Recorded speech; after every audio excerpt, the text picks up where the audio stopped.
আমাদের যে online bell bond এটা খুব ফ্র্যাঙ্কলি বললে কি এটার আগে যেটা ছিল যে হাতে হাতে করে বেলটা পৌঁছে দেওয়া, এটা যেই আদালতে মঞ্জুর হতো আর যেই কারাগারে পৌঁছানো, এর মাঝখানে এমনও আছে যে সর্বোচ্চ 10 থেকে 12টা ধাপ অতিক্রম করতে হতো। এতে প্রচুর সময় খরচ হতো, কয়েক ঘন্টা থেকে কয়েক দিন লাগতো। আমাদের জেলার সাহেব বলেছেন টাকা খরচ হতো, মানুষের ভোগান্তি হতো। সবচেয়ে বড় কথা, উনি খুব ইম্পর্টেন্ট একটা কথা বলেছেন, আমাদের অ্যাটর্নি জেনারেল সাহেব একটা ইম্পর্টেন্ট কথা বলেছেন, একটা রংফুল কনফাইনমেন্ট হতো। মানে একজন জামিন পেয়ে গেছে, তারপর উনি কেন জেলে আছে, এটা তো অপরাধমূলকভাবে একটা কনফাইনমেন্ট হয়ে যেত। সেটার থেকে মুক্ত পাওয়ার চিন্তা থেকে আমরা নারায়ণগঞ্জের চালু করেছিলাম। এটা অত্যন্ত সফল হয়েছে, জনপ্রিয় হয়েছে। আজকে আরও 8টা জেলাতে রেপ্লিকেট করছি, আপনাদেরকে বলেছি আমি 8টা জেলার কথা। তো আমরা আশা করছি এতে পড়লে শুধু যে মানুষের ভোগান্তি হ্রাস পাবে বা দুর্নীতি বন্ধ হবে সেটা না, এটাতে কাজের এফিসিয়েন্সিও বাড়বে এবং স্বচ্ছতা বাড়বে, জবাবদিহিতা বাড়বে। কারণ কে কয়টার সময় সাইন করছে, এই যে এই প্রক্রিয়ায় যে আদালতের থেকে জামিন মঞ্জুর হওয়ার পর জেলখানার থেকে বের হওয়া পর্যন্ত অনেকগুলো ব্যক্তির সিগনেচার লাগে, তো কে ঠিক কখন সিগনেচার করছে সেটাও সুস্পষ্টভাবে বোঝা যাবে। ফলে দায়িত্ব এড়ানোরও কোনো সুযোগ থাকবে না। এখন আপনারা প্রায় শুনবেন আমাদের সম্পর্কে একটা কমন অভিযোগ থাকে, আমরা কি করছি এই গণ অভ্যুত্থান পরবর্তী সরকার। আমি এটা অনেকবার এখানে ব্যাখ্যা করেছি, আমরা প্রচুর আইনগত সংস্কার করেছি। আমার মনে হয় এটা মানে শোনার মতো ধৈর্য থাকলে সবাই বুঝতে পারবে। এটা ছাড়া আমাদের একটা অত্যন্ত বড় কাজ ছিল ডিজিটালাইজেশন। আপনারা জানেন যে কোনো ডিজিটালাইজেশন দুর্নীতির স্কোপ বন্ধ করে দেয়, ভোগান্তির স্কোপ বন্ধ করে দেয়, যে কোনো ডিজিটালাইজেশন। তো আমরা অনলাইন বেল বন্ডের পাশাপাশি আরও কয়েকটা পদক্ষেপ নিয়েছি, আপনাদের একটু জানাই। আপনারা জানেন, আমরা সাংবাদিক ভাইরা সবসময় এই ধরনের প্রক্রিয়া আমাদেরকে অসীম উৎসাহ দিয়েছেন, ভালো করে পত্রিকা কাভারেজ দিয়েছেন। তবু একটু একসাথে সবগুলা বলছি, আমাদের সময় নাই, পরে হয়তো বলার সুযোগ থাকবে না। আমরা অনলাইন বেল বন্ডের পাশাপাশি আরও কিছু ডিজিটালাইজেশনের ব্যবস্থা সম্পূর্ণ করেছি। যেমন আমরা বাংলাদেশের ইতিহাসে প্রথমবারের মতো family court, paperless family court চালু করেছি 24 নভেম্বর 2025 তারিখে ঢাকায় এবং 30 নভেম্বর চট্টগ্রামে পারিবারিক বিরোধ নিষ্পত্তিতে ফ্যামিলি কোর্ট চালু হয়েছে। ঘরে বসে বিচার প্রার্থী, আইনজীবী, বিচারকরা তাদের অ্যাকাউন্টের মাধ্যমে মামলা দায়েরও করতে পারছেন, মামলা পরিচালনা করতে পারছেন। বুঝতেই পারছেন, এতে মামলা নিষ্পত্তি দ্রুততর হচ্ছে, দুর্নীতি এবং ভোগান্তির সুযোগ বন্ধ হচ্ছে।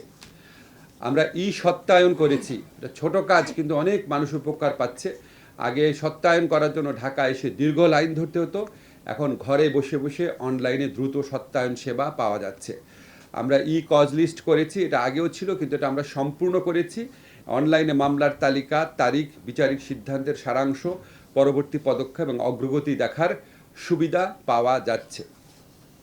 আমরা লিগ্যাল এইড সম্প্রসারিত করেছি, আপনারা জানেন, সেখানেও আমরা ডিজিটালাইজেশন চালু করেছি, সম্পূর্ণ হয় নাই। এটা সম্পূর্ণ হয়ে গেলে বা চালু যে সমস্ত জায়গা হয়েছে সেখানে আপনার অনলাইনেই সরকারি আইনগত সহায়তার জন্য আবেদন করা যাচ্ছে, অনলাইনে বিরোধের নিষ্পত্তিও হচ্ছে। এটা সম্পূর্ণ হয়ে যাবে কিছুদিনের মধ্যে এবং অনলাইনে আপনার লিগ্যাল এইড সেবা সম্প্রসারিত হলে আপনার বিকল্প পদ্ধতিতে বিরোধ নিষ্পত্তিও আগের চেয়ে অনেক বেড়ে যাবে বলে আমরা বিশ্বাস করি। এছাড়া আমরা দুটা গুরুত্বপূর্ণ ডিজিটাল সেবা চালুর কাজ চূড়ান্ত পর্যায়ে আছে আমাদের। একটা হচ্ছে বিবাহ তালাক রেজিস্ট্রেশন। আপনারা জানেন বিবাহ তালাক রেজিস্ট্রেশন নিয়েও অনেক বিরোধ হয়, অনেক ধরনের ভোগান্তি হয় মানুষের।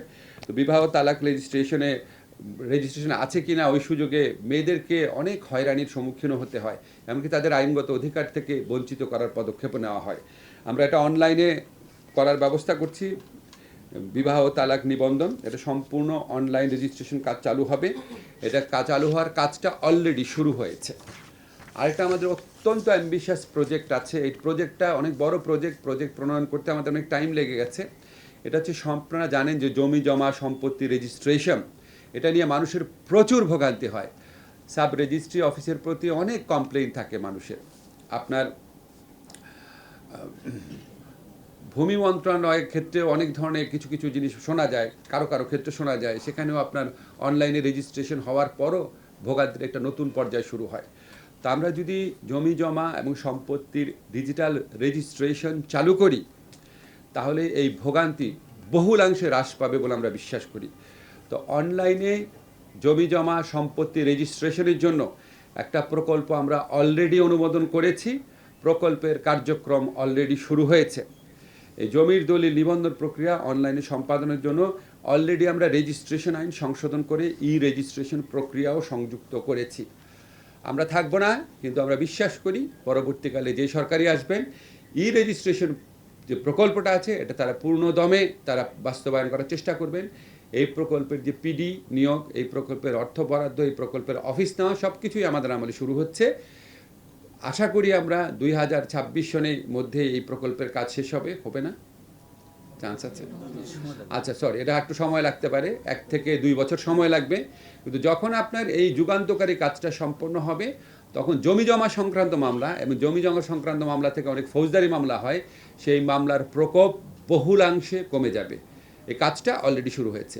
আপনাদেরকে অসংখ্য ধন্যবাদ। আমরা চলে যাওয়ার আগে আমাদের সম্পূর্ণ কাজের বিবরণ দিয়ে যাব, সেটার জন্য আপনাদেরকে অগ্রিম আমন্ত্রণ জানিয়ে রাখলাম। ধন্যবাদ।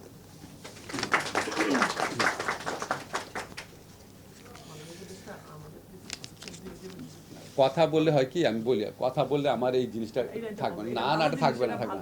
আর ক্রিকেট নিয়ে তো বলছি, আমি বলি আপনাদের জন্য আমি একটা কথা বলি, যেমন আপনারা আমাকে অনেক সহযোগিতা করেছেন, সাংবাদিকদের প্রতি আমার ঋণের কোনো শেষ নাই।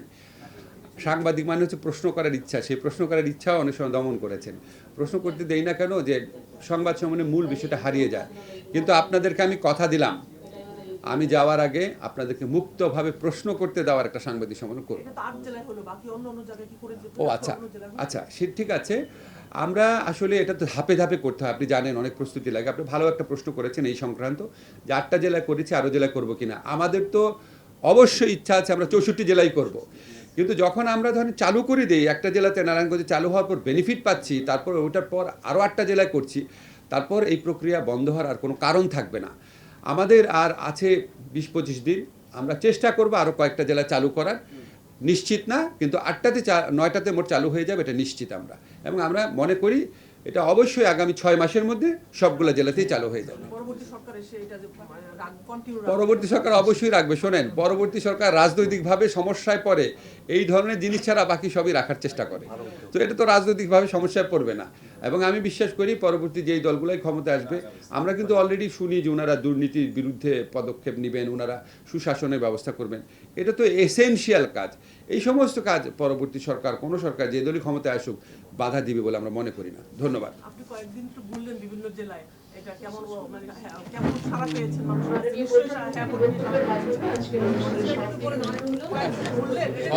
সব বলে যাবো, সব বলে যাবো। আসেন।